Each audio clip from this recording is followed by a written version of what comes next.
We all are only 1 degree removed from knowing someone who is being impacted by workplace violence or some form of online exploitation.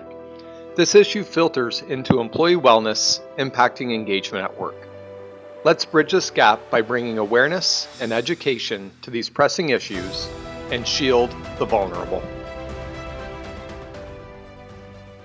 Welcome, everybody, to another episode of Shield the Vulnerable, Untold Stories. Super excited to have our guest here today is Jennifer Deppner. Jennifer is the Director of Operations and Finance for the Friends of the Children of New York City, but she's also the co-founder and COO of Reframe Mental Health in New York City, and that's where we're really going to be focusing on this topic today.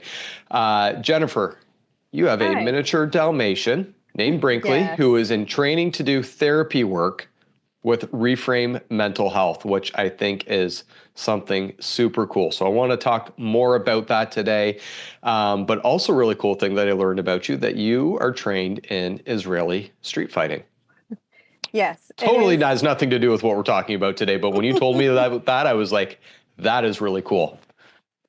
Yes, it is one of those things that I love to use as a fun fact, or like the two truths and a lie, because nobody ever believes it. Yeah. Oh, the two truths and a lie. I like that. Yeah. Yeah. Real quick, how did you get into Israeli street fighting? So I had seen an ad in a newspaper, if that dates me, and when I started, that was talking about self-defense for women and just an opportunity for great exercise. And I thought, I'll just go give it a shot.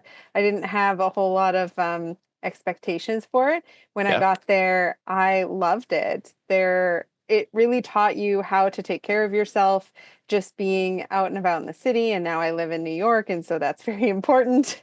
But it is spectacular exercise. You gain a lot of confidence, not only in your abilities, but just being with people, and just being able to hold your own. It's great.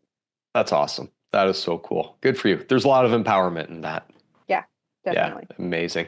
Listen, let's dive in. Let's talk about this. People forget often that we are holistic humans, and we have this tendency, and I saw this throughout my entire career working in law enforcement as well, that we have this tendency to separate mental health from the rest of us as a person. And that's not really the case. We are whole. And what this means, for anybody listening, is that you can't go to work and be successful if something else is going on in your life.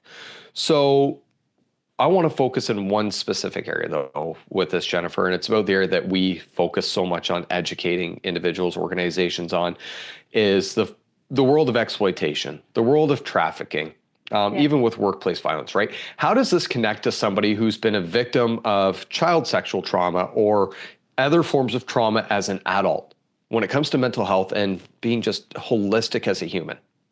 Yeah. I know it's a can of worms open, but let's dive in. Yeah, it's completely true what you said. We are holistic humans, and so we can't just set aside one piece of ourselves when we're doing something else. Sometimes we try, but typically, any times that we are successful, it is very short-lived and ends up doing more damage to us in the long run. So it's definitely not something that I recommend, even for people who feel like they can. But in general, when people have experienced significant trauma, sexual trauma, have a child in their life that has had sexual trauma, it impacts how you view the world, but also depending on how fresh that is or what's going on in your life in that moment, that might also impact how good of an employee you're being, right? It's really hard to be 100% focused in your job when you have significant trauma that's happening around you at that moment.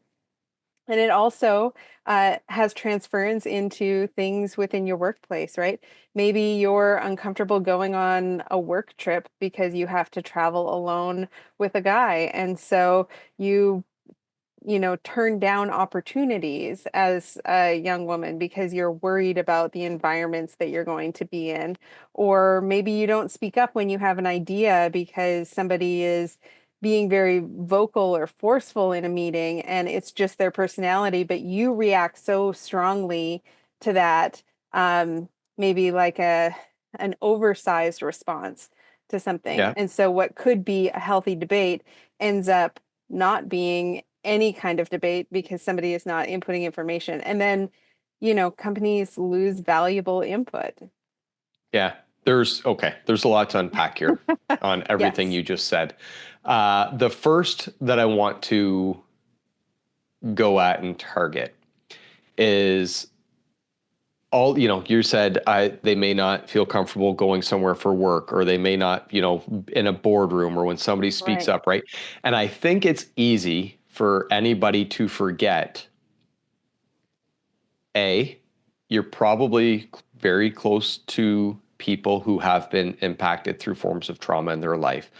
I don't think this day and age that any one person could probably say, oh, I don't know somebody who has. Even if you don't know somebody who has, you know somebody who has, right? People just don't wear this big trauma stamp on their forehead and says, treat me with gently, I've experienced trauma. We don't do that as humans, right?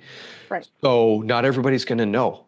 And so when something's going on in the workplace and Jennifer's acting a little different than normal or seems out of sorts, right? How does this contribute? Like what can an employer look at and start to go, I wonder if there's something going on with Jennifer. And instead of getting accusatory or mad and saying Jennifer's really disengaged at work today, employee disengagement is huge. We talk about these things with organizations and why this education is so important, because it contributes to disengagement.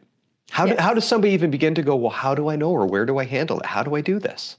Yes. So there's, again, a lot to unpack in what you asked. I feel Oh, like you asked like 10 questions. But the first thing I want to start with is there is big T trauma and little T trauma. And oftentimes when we think about trauma, everyone thinks about the big T trauma, right? Um, Somebody was attacked, or, there's sexual trauma that happens, or somebody's trafficked, or a huge accident. But we don't take into consideration that little traumas over time can equal the same kind of reactions as one big trauma, right? absolutely. It's right. Like that death by a thousand nicks, right? Yes. And so we really should assume that probably most people that we're interacting with have had some kind of traumatic experience, whether or not it fits into the big T trauma category, right? Yeah. And I think when I just want to talk about this big T trauma here for a second, because Yeah. I know for me, this was huge with talking with, I am a big proponent for mental health and first responders, military and Yeah. everything like that. What bothers me may not bother you, or what bothers you may not bother me. So I don't even, and I know you're talking big T trauma, little T trauma.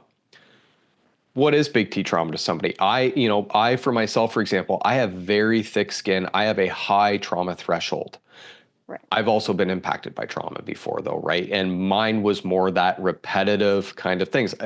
But the little T trauma, those repetitive things, I know magnified the big T trauma that I didn't think that I was impacted by before.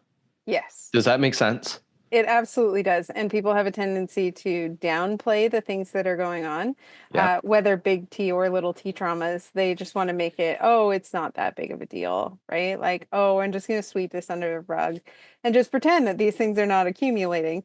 And when that Or they didn't happens, happen at all. right, then these things accumulate within us and we have no choice but to express them, right? We get any kind of little trigger and all of a sudden it becomes a really big deal. And you're like, that was such a minor inconvenience. Why are you having such an outsized reaction to that?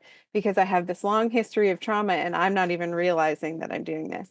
And so Yeah. that spills over into the workplace, right? Because people will say, oh, well, you did really bad in this project or this presentation, or you're not producing this one item. And you're thinking, well, my value, first of all, is not in the one thing that I can produce, but workers in general are not just about production. We're not robots, right? So Yeah. um, we need to think about how somebody is responding, right? In the workplace, you had asked the question what employers can do. The first question that you can ask when somebody seems disengaged or they're not performing on something, right? What's going on? How are you feeling? Right? Like, tell me about what's going on in your life. Right. But what happens now? I sit there, you ask me that, and I go, first of all, you have to trust your employer, or you have Yeah. to trust the HR manager or the person that's coming to you and saying, is there something going on? Right? Um, versus, sometimes I find posing that question a little bit differently is going, you know what, Jennifer, something seems off and you don't have to tell me, but Right. how can I support you? What can I do for Yeah. you here?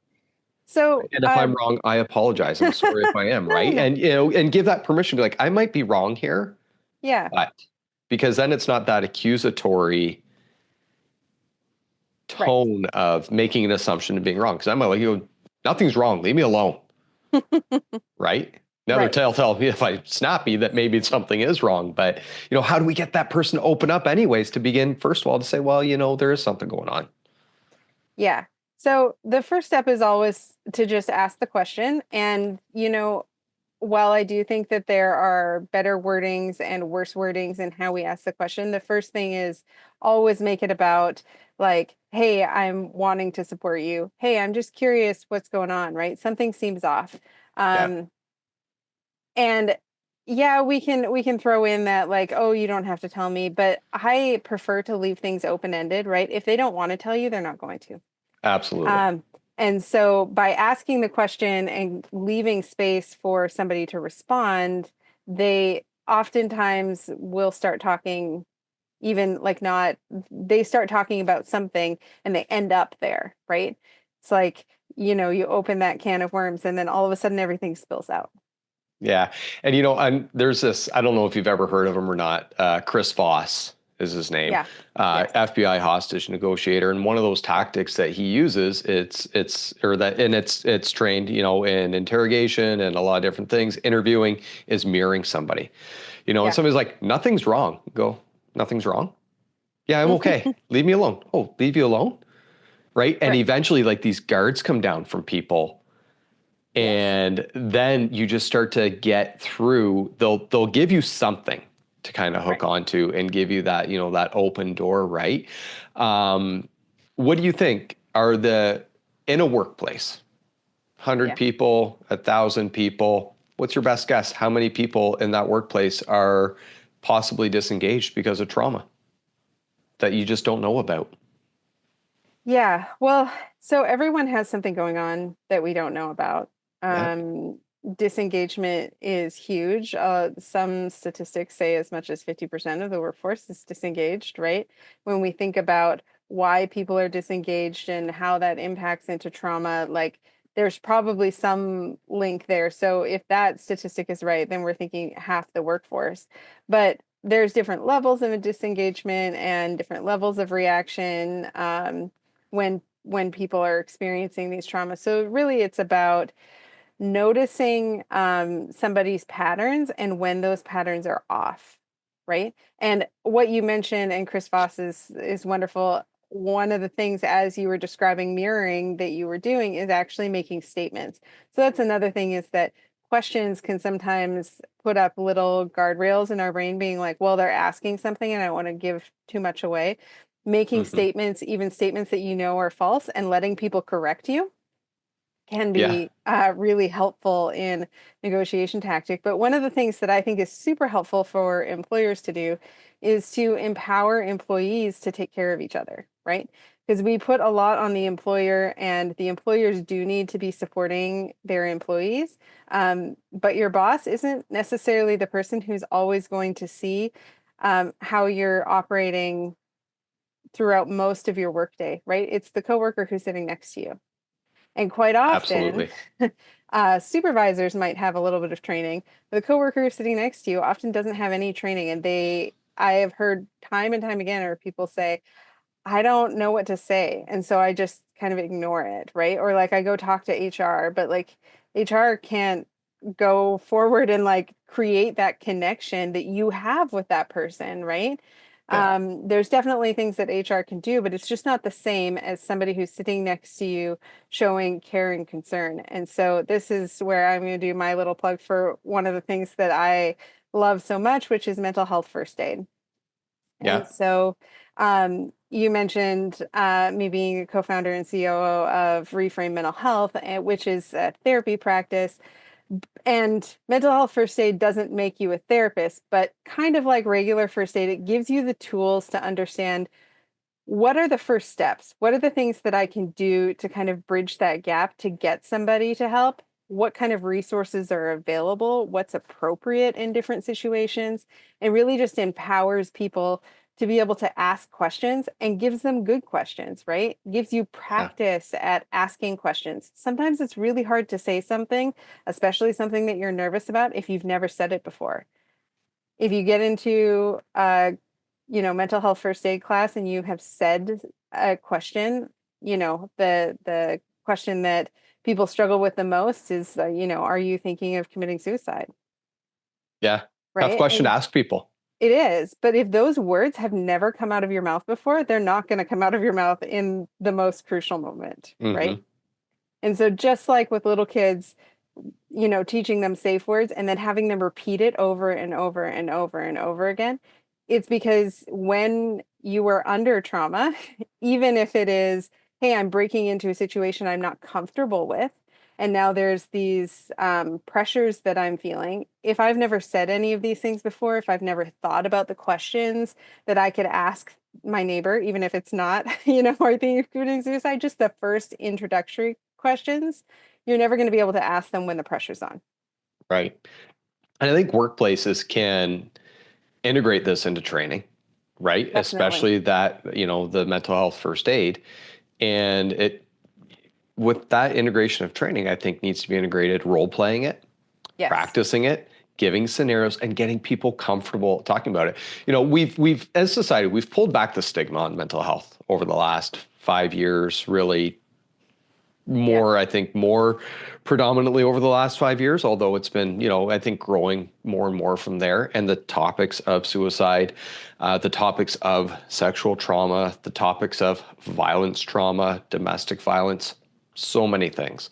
And I know a lot of those, what I'm talking about are the big T traumas, right? Hmm. But the little T's count too.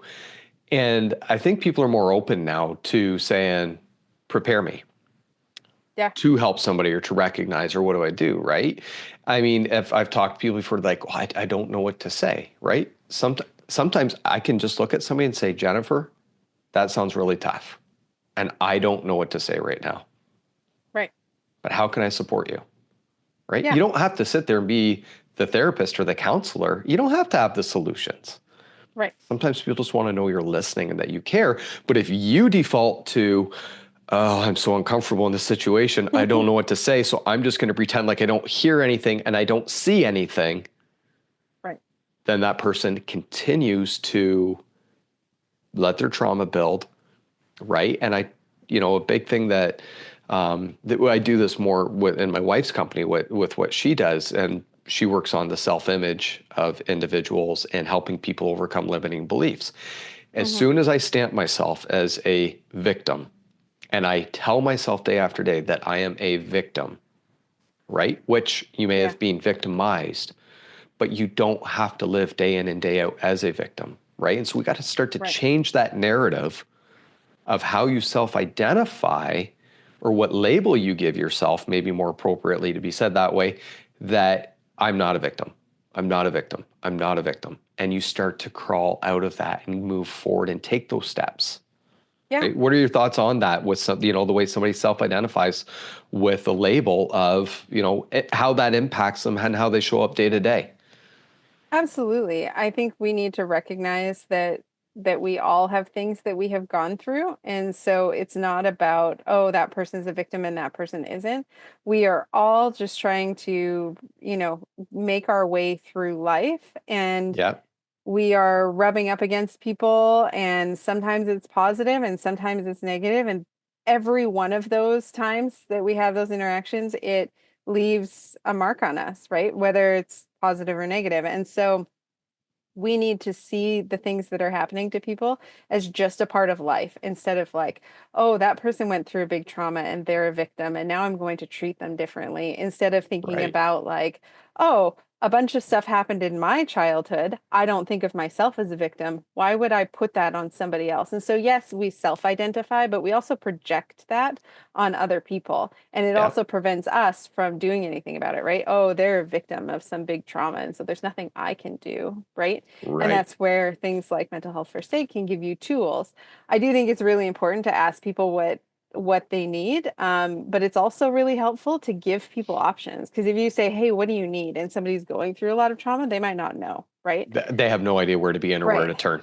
Yeah. And so if you say, like, hey, I don't really know how it is that I can support you, but what if I just sit here with you, right? Like, do you want to go watch TV, or like, hey, let's go watch a video and just, pull ourselves out of this Yeah. And trauma, or like, leave that door open for them too, right? Don't yeah, let it just be today in the moment, right? yes, But when you walk away from it, look, I'm here, right. right? And I think you would then as a person, once you build that trust with them, some people just want a sounding board, and you got to be prepared whether you're willing to be that person, because some people with trauma have had people in their lives, and then trauma is caused by people leaving their lives. And so you Right. got to, I think, set the boundaries pretty clear and pretty straight out. And if you think that person needs further help, say, look, I'm here to talk to you about this, but I'm also not the professional for this. I think, can I help you explore some Yeah. ideas to get you the help that you really, truly need? Yeah. And so that's actually a great point. It's something we talk about in mental health first aid, is how we need to recognize whether or not we're the right person in this moment to deal with something, right? Like, Yeah. maybe you see something and there's something acute going on that needs immediate attention, and you're about to walk into a meeting with a big customer and you can't be late. You don't ignore that, what's going on, right? But you also Right. can't be late. And so you say, hey, I'm not the best person right now, or maybe I'm this person's boss and we've had some difficult interactions over a project. And so maybe I'm going to go talk to somebody who is their coworker who I know they're friends with, and say, hey, I noticed this piece. Can you go, check to make sure that they're okay? Hey, I'm about to walk into this meeting, so I'm going to hand this off to somebody, right? Yeah. So, like, asking that question, am I the best person to deal with this? And then taking the next step, right? Whether that's handing that off or saying, like, hey, this isn't the right time, but maybe this particular item isn't acute and it isn't urgent. We can say, hey, it can wait until tomorrow. Hey, I'm about to run into this meeting, but I'd really love to connect on this. Do you have time tomorrow at 9 a.m.? Not just like, hey, let's connect on this later. Actually set a date, right? Yeah. I have to go pick up my kids from school. Can I give you a call at 6 p.m.? And follow through. And then follow through. You got to follow through, Yeah, right? You don't want to definitely. lose the trust of somebody, right? When you don't, Right. even unintentionally, right? Absolutely. Life gets busy. It You forgot does. your kids got soccer, volleyball tonight, hockey, whatever it is, and you just don't follow through. If something comes up, you got to at least follow through and say, hey, forgot about this. Let's reconnect at this time, right? And making sure Yeah. people know that that support is there for them. When it comes to workplaces, right? I mean, we're seeing rising rates of mental health, rising rates of people victimized in so many ways. And, we talk to people that, the more we live in the online world, Yeah. and even when we're not online, we're online, like some part of Dave Miller's online 24/7, Definitely. which increases our exposure to forms of victimization in the online world. Like the rates of Definitely. fraud and financial crime are through the roof. Here's a really good example, for in the workplace that somebody just may not consider. I was talking to a lady about 3 weeks ago. Not to, let me say, I was talking to a lady early 2025, if somebody's listening to this later on. And she said to me, she's like, can I tell you something? I'm like, yeah, for sure. She's like, about 18 months ago, I clicked on a fraud phishing email from Apple, and I gave my Apple ID and all these things. She's like, I completely, like, my Apple system, like all my, like, my Apple wallet, my banking information, my access to my Mac, my phone, anything Apple related. She's like, I just lost all control of. And she's like, I lost some money through that. And some of it was recovered from the bank, some of it wasn't. She had like gift cards and stuff stored that, anyways. She Yeah. goes, you know what the worst part of this whole thing was? I was like, losing all this. I'm like, I know, like it takes a lot of time to recover that. She's like, on my phone was the only spot that I had voice recordings of my father, who's since passed Mm. away. And I was just like, oh, and I'm like, that's tough. Like, I can't imagine how difficult that would be. And I said to her, I'm like, I have to ask, right? As an employee, you were working for a company at this time. She's like, yeah. I'm like, how did that impact you as an employee at this company? She's like, well, she's like, initially, she's like, I needed a day because they wouldn't allow me the time at work to be like, I was having to call the bank. I can only reach the bank at certain times of the day, or I was having to deal with like, so it's like I had to take a day off work just to do that. Yeah. So she's like, and she was in a sales role. And she's like, so like my seat wasn't filled that day. And, that there's an impact of the company. But I'm like, okay, beyond that, you lost your dad's stuff. I'm like, that is that can be a very traumatic thing. And that is a good example of a little T, but it's a big one to her. Yeah. How did that impact you as an employee? She's like, for weeks, at least for weeks. She's like, I was sick to my stomach about it. She's like, I couldn't believe that I fell victim, like that I fell trapped to that. I know better. I did it. And she's like, I was just so heartbroken that I was Hmm. consumed by this thought, right? And so when I'm talking to, if you're listening to this and you're that HR person or corporate social responsibility, do not undervalue or underestimate that this is not happening in your workplace, because it is. Just Yeah. because people aren't talking about it, right? We know people don't report things because of fear, embarrassment, lack of knowing what to do, right? Where to turn. Is somebody going to listen to me? Are they going to think I'm crazy? Are they going to go, so what? Who cares? Show up and do your job, Jennifer. Like, that's what you're here to do. I don't care about your Apple phone. You should have known better, right? Right. We got to do better, Yeah. right? And what do you think the impacts of trauma are in the workplace on wellness, on people, right? We have EAP programs. Yes. We've got peer support, right? We have, people have benefits and links to counseling, but yet we're seeing numbers still skyrocket. What's the disconnect? Well, a lot of people either don't know how to use those benefits. They don't Yeah, like truly understand them. So sometimes people know that the EAP is there, but when you hear I get 3 free counseling sessions from my workplace, oftentimes people think, oh, that means my workplace is going to know what it is that I'm talking about in there, and that's going right, to follow me. That's going to be put in my file. Or people are like, oh, yeah, I heard that we have this EAP. What's an EAP, right? HR professionals like myself have a tendency to, just like any professional, get lost in our own jargon. And so we know what EAP is, right? We have a full right, understanding of how that can benefit people. We say, oh, we have this employee assistance program and there's all these wonderful benefits. But when people are in the middle of it, it's really hard to know how to use it, right? Like our benefits, and across the US, right? Healthcare benefits cover being able to see a therapist, right? But then you have to find a therapist who's in network with your right. benefits, who has availability, right? Like there's all these And things, you got to get along with them. right? And there has to be some kind of connection, right? Like as Yeah, somebody who runs a group practice, like that, it's a difficult thing, right? it We is. meet people who call us and they're in disarray, right? And they're hoping that we take their benefits and that this is going to be easy and that the copay is something that they're going to be able to afford and they're actually going to like the therapist. But there are lots of occasions where it takes people 3 or 4 tries to find somebody that they really connect with. There's Yeah, like 100 different ideologies of therapy, and the different modalities and what therapists use and what they don't, and like there's so many nuances to it. So people don't understand their benefits. It's only being talked about as a part of a list of a big thing, right?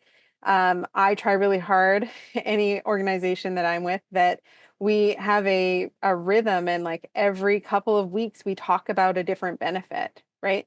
Hey, we're just going to throw up some information in the Slack channel so people are seeing this at a time when they don't need it, right? right. Um, and making sure that our supervisors know what these benefits are. So when they see something happening that's 3 or 4 steps away from HR, they can say, hey, you should actually try the EAP program. And here's, how to do it. When I first started at my current organization, the first thing that I did was I called all of the different numbers, all the different things that we had available. I personally called them. Hey, who am I talking to? Right. So when me as an HR person says, hey, we have an EAP program and you're going to be connected to a counselor, I can say to them, the person who answers that phone will have the tools to be able to point you to the right professional that you need Yeah. because I've called and I I know. I think too is, and you said this at the start of that we feel as though as soon as I make that call, like my employer's going to know something's going on, right? And I know Yeah. the first time that I ever had to pick up the phone and say, like, I had been through some big T things, Hmm. but I let all these small T's pile up. And without getting to the long-winded story, I mean, it's funny now, like there's always that straw that breaks the camel's back, so to Yep. speak. And it was in 2015, my wife and I were at a Pearl Jam concert. And I felt this like anxiety building up, like around all these people. And then there was like I forget specifically right now off the top of my head what song it was that Pearl Jam started. And I just had a breakdown. I looked at my wife, I'm like, we got to go. Like out of this concert that Pearl Jam's not a cheap concert to go to. I'm like, we got to Right. go. And after that, that the hardest thing that was picking up the phone to call. And it wasn't like about, oh, I'm admitting that I need help here. It's like that you feel like everybody's going to know this elephant in the room right now. As soon as I pick up this phone, this Right. is tapped into my employers. Like it's like the voices in your head or the things that come out of that or the stories that you tell yourself, they're not real. They're not true. Yeah. Yeah. Right. And as soon as I made the call, it was like, oh, there's a bit of a weight off my shoulders. Right. I feel better just having done that. Even though like we didn't solve any problems here. I Hmm. just made that first call to say, hey, I think I need some help. I'm going through some things. Yeah. Right. And if employers can help people understand that look, I promise you this is private. I will not know unless you come and knock on my door and say, I'm going through this. They're not going to Right. know. Right. So, and help people really recognize and understand that. And the other part that I think is such a crucial part, and again, I know like the work that we do comes from the places of forms of sexual trauma or your children, because it doesn't have to be you that's impacted. It could be something going on with your child or your Yeah. spouse, is that the preventative training is so key because if you can help prevent it, it's going to save you some employees and it's going to save you a lot of time and contributes back to their wellness and the Yeah. engagement, and they will value you for educating them, right? And I'm Right. not saying like take Pursuit Pathways education, right? Take any form of education. Anybody who can deliver this for you, right? Or give you the support and Absolutely. show your employees that you care about them on that human level, like humanize it. Yes, absolutely.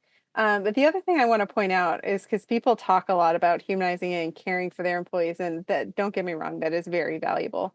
But because we are holistic people, Yeah, we can't be good employees if we're dealing with all of these other things.